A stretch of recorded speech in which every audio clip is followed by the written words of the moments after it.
అందరికీ నమస్కారం. మాజీ మంత్రి బాలినేని శ్రీనివాసరెడ్డి తనయుడు బాలినేని ప్రణీత్ రెడ్డి గారు ఒక 2 రోజుల పాటు ఒంగోలులో అందుబాటులో ఉండనున్నారు.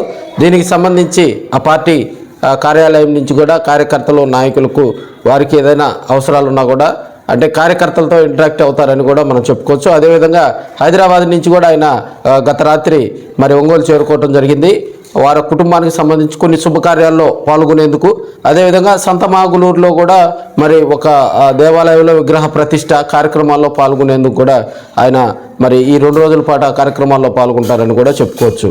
మనం చూసినట్టయితే 2024లో బాలినేని శ్రీనివాసరెడ్డి గారి ఓటమి తర్వాత మరి బాలినేని కుటుంబం కొంత డేరా పడ్డటువంటి పరిస్థితులు. అప్పటి నుంచి కూడా కోలుకొని మళ్ళీ జనసేన పార్టీలో చేరిన దగ్గర నుంచి కూడా గత ఒక 4-5 నెలల నుంచి బాలినేని కుటుంబం ఒంగోలు రాజకీయాల్లో కూడా కొంత అడపాదడప, అంతకుముందు అడపాదడప మరి బాలినేని శ్రీనివాసరెడ్డి గారు ఒంగోలుకు వచ్చేవారు.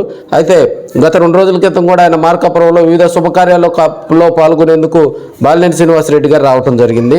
మళ్ళీ బాలినేని ప్రణీత్ రెడ్డి గారు కూడా మరి ఈరోజు ఒంగోలు చేరుకోవటం జరిగింది. ఒంగోలులో అందుబాటులో ఉన్నటువంటి కొంతమంది జనసేన పార్టీలో ఉన్నటువంటి కొంతమంది నాయకులు కార్యకర్తలతో కూడా ఆయన ఇంటరాక్ట్ కానున్నారని కూడా మనం చెప్పుకోవచ్చు.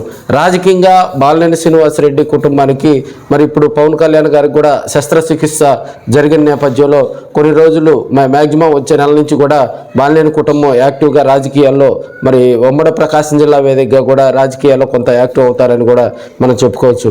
అయితే రాజకీయంగా కూడా బాలినేని ప్రణీత్ రెడ్డిని యాక్టివ్ చేస్తారా లేదా అనేదే ఇక్కడ కొత్త సమస్య. ఎందుకంటే రాజకీయంగా మళ్ళీ బాలినేని కుమారుడు అయినటువంటి ప్రణీత్ రెడ్డిని రాజకీయ భవిష్యత్తు ఇవ్వాలని గత ఎన్నికలప్పుడే మరి బాలినేని శ్రీనివాసరెడ్డి గారు కూడా సంకల్పించారు.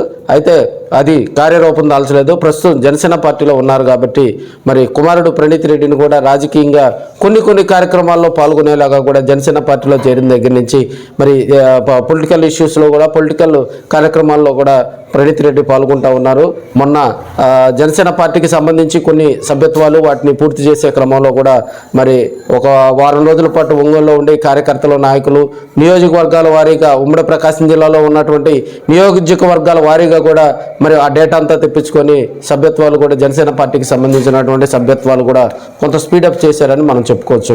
అదేవిధంగా జనసేన పార్టీకి సంబంధించి మరి కొన్ని కాన్స్టిట్యున్సీలో కూడా ఆయన ఇంటరాక్ట్ అవ్వడం జరిగింది. దర్శి కాన్స్టిట్యున్సీ కానీ ఇతర కాన్స్టిట్యున్సీలో కూడా ఆయన వెళ్ళి అక్కడ కార్యకర్తలు నాయకులతో కూడా ముఖ్యంగా మాట్లాడటం జరిగిందని మనం చెప్పుకోవచ్చు.